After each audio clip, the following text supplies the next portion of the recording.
Olá, Ricardo Cusiol, com conteúdo que te ajuda a ter sucesso nos seus projetos com polímeros de engenharia. Hoje eu vou responder uma pergunta de um ouvinte dos meus canais, Wesley Uzeda. Wesley, muito obrigado por fazer a pergunta a respeito de orientação molecular, orientação de cargas fibrosas em materiais poliméricos, nas peças moldadas nesses materiais que a gente discute bastante aqui nos meus canais. Tá? Para então responder a pergunta do Wesley, eu vou falar para você hoje aqui no vídeo, nesse conteúdo de hoje, a respeito de como a orientação molecular ocorre, como é que esse fenômeno acontece durante a moldagem de materiais plásticos, como você pode tirar proveito dessa orientação, como você pode usar a seu favor esse fenômeno que ocorre com os materiais e qual que é o impacto que essa orientação pode ter nas propriedades das suas peças, do seu material. Né? Para me ajudar a contar um pouco a respeito da orientação molecular, eu preparei uma breve animação que eu vou mostrar daqui a pouco para você e que você vai poder baixar a animação hoje do conteúdo que eu preparei para você. Para isso, basta se cadastrar na minha lista VIP. Clica no link que está na descrição desse vídeo, deixa seu e-mail na página que vai se abrir e nesse endereço que você deixar para mim, você vai receber uma mensagem. Entra nessa mensagem, clica no link que está lá dentro para efetivar o seu cadastro e você vai ter acesso imediato à página de download dessa animação. Se você já está cadastrado na minha lista VIP, basta clicar no botão que está embaixo desse vídeo, deixar seu e-mail novamente para eu saber que é um assunto do seu interesse e você também vai ter acesso imediato ao download dessa animação. Muito bem, o que é a orientação molecular? Você se lembra, eu já conversei com você a respeito disso, que os materiais plásticos são formados por grandes moléculas, por moléculas, as macromoléculas orgânicas, né, que compõem aí um material polimérico. Né? A gente fez a analogia com as correntes, né? Aqueles elos das correntes com as ligações bastante fortes. Né? E eu preparei até um vídeo há um tempo atrás que fala sobre isotropia e anisotropia dos materiais, que eu conto para você como, como esse comprimento das moléculas e como a orientação dessas moléculas interfere nas propriedades do material. Eu deixei o link desse vídeo sobre isotropia e anisotropia na descrição desse vídeo para você poder ir lá e assistir e entender como a orientação das moléculas influi nas propriedades do material e como você pode tirar proveito disso. Né? À medida que você tem propriedades mais fortes, propriedades mecânicas mais elevadas no sentido do comprimento das moléculas e propriedades diferenciadas no sentido transversal ao comprimento das moléculas, ao alinhamento das moléculas, você tem que levar isso em conta na hora de construir um produto para que você possa, então, explorar as propriedades que mais te interessam da forma correta. Vai lá, assiste o vídeo sobre isotropia e anisotropia para você entender como essa orientação molecular influi, impacta nas propriedades do material. Agora, como essa orientação molecular ocorre? Como esse fenômeno acontece durante o processo de moldagem? Então, para responder essa pergunta, dá uma olhada nessa animação que eu preparei para você.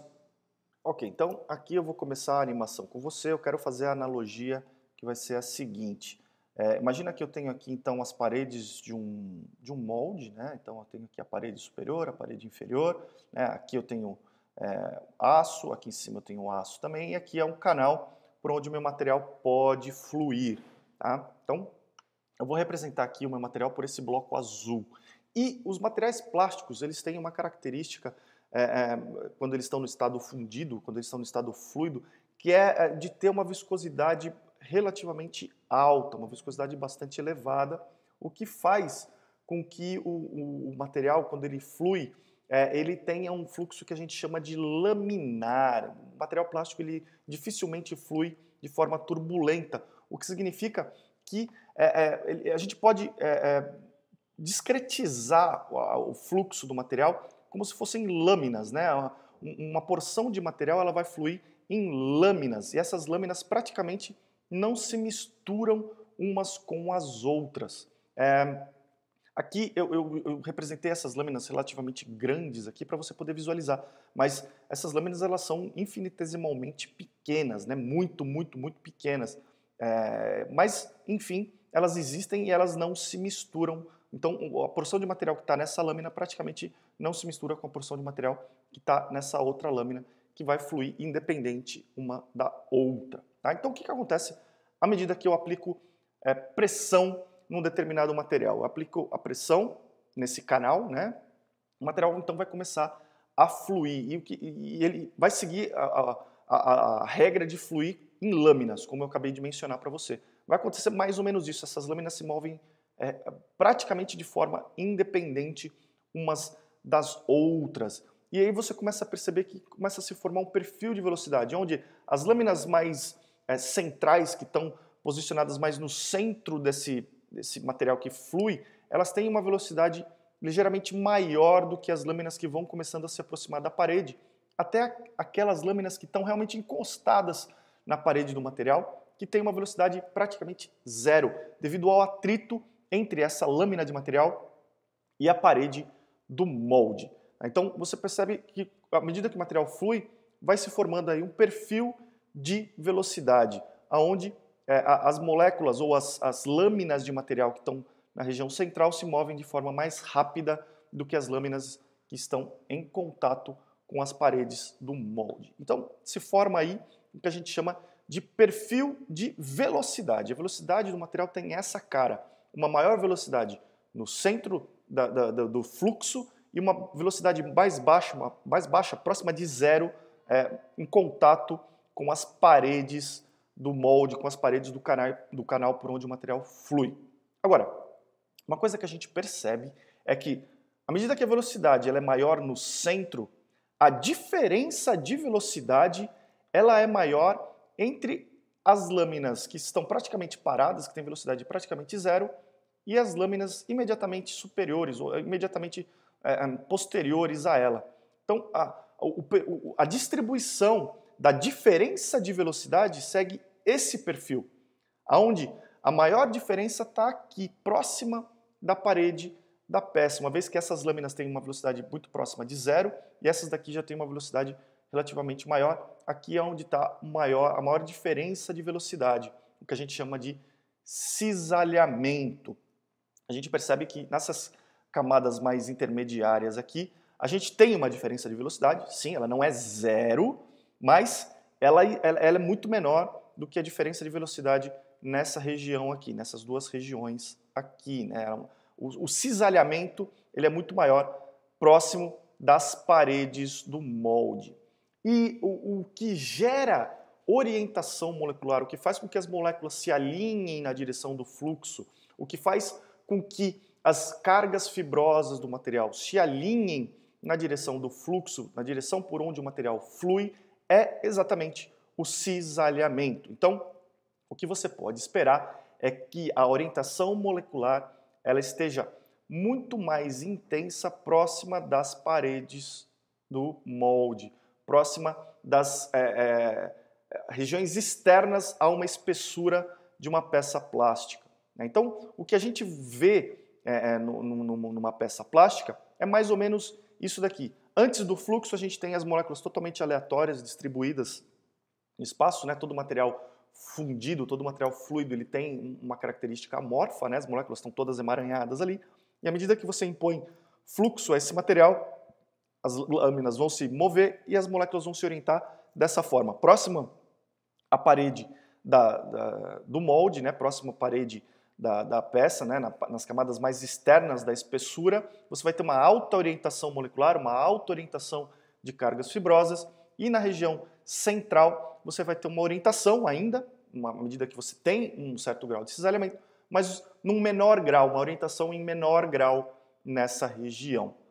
O que é interessante perceber é que quanto maior a espessura da sua peça, essa região ela tem uma participação menor percentualmente falando com relação à espessura inteira da sua peça. Então, uma grande espessura tem uma menor quantidade, percentualmente falando, de regiões altamente orientadas. Já uma espessura menor, uma peça com pouca espessura, ela vai ter, percentualmente falando, um maior percentual de regiões altamente orientadas de moléculas e de fibras. E isso tem um grande impacto, então, nas propriedades do material, sendo que você vai ter a percepção de uma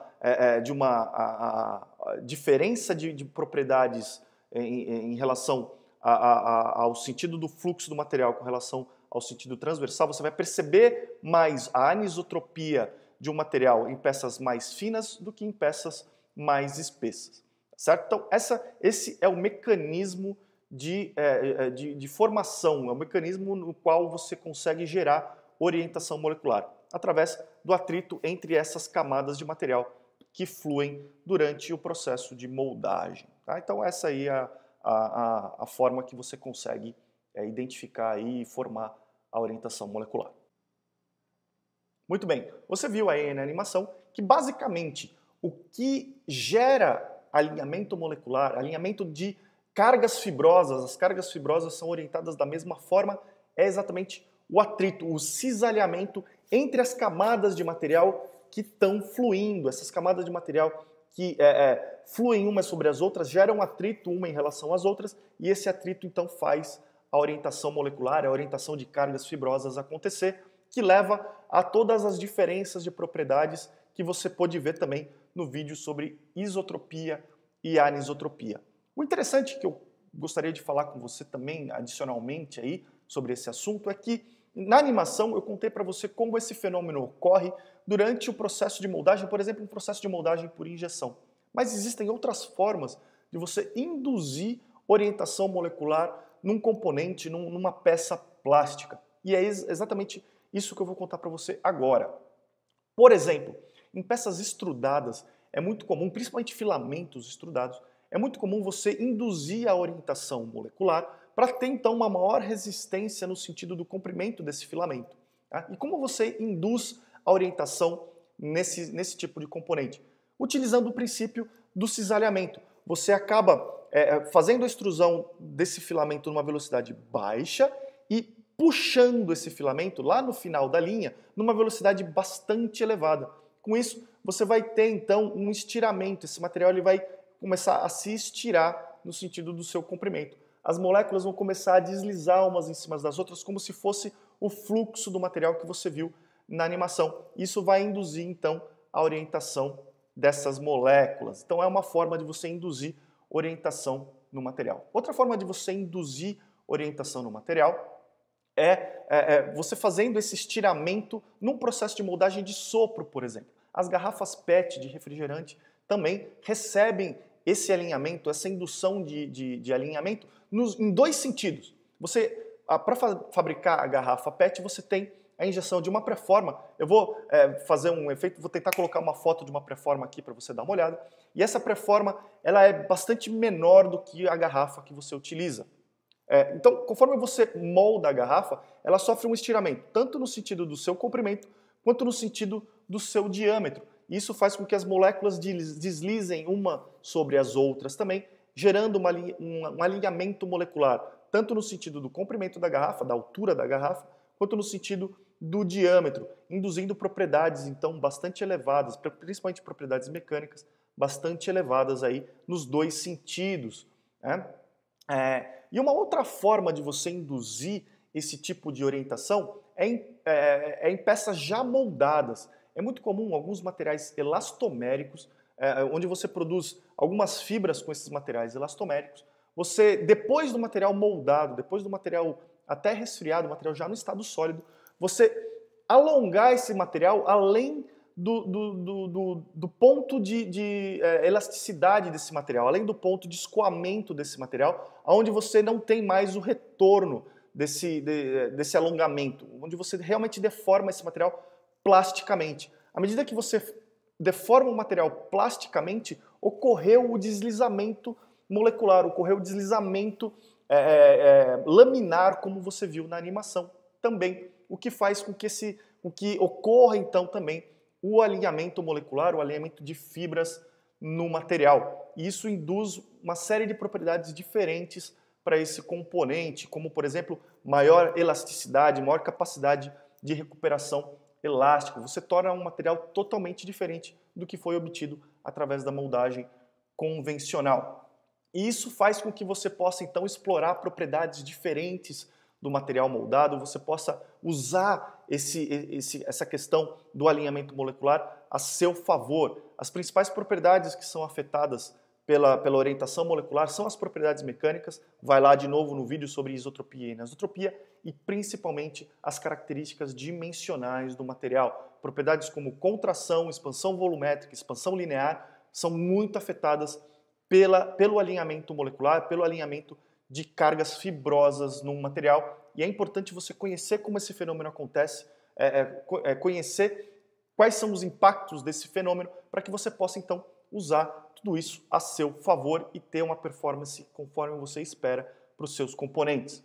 Espero que esse conteúdo tenha te ajudado, tenha te dado algum insight, tenha te dado alguma ideia de como resolver um problema no qual você está trabalhando hoje, como desenrolar um projeto que você esteja trabalhando, um novo projeto que você esteja trabalhando nesse momento. Eu fico muito curioso para saber a sua história, saber como esse conteúdo impactou o seu dia a dia. Deixa um comentário nos meus canais, nos meus vídeos, me manda um e-mail para eu saber como o meu conteúdo está impactando o seu dia a dia, o dia a dia do seu trabalho.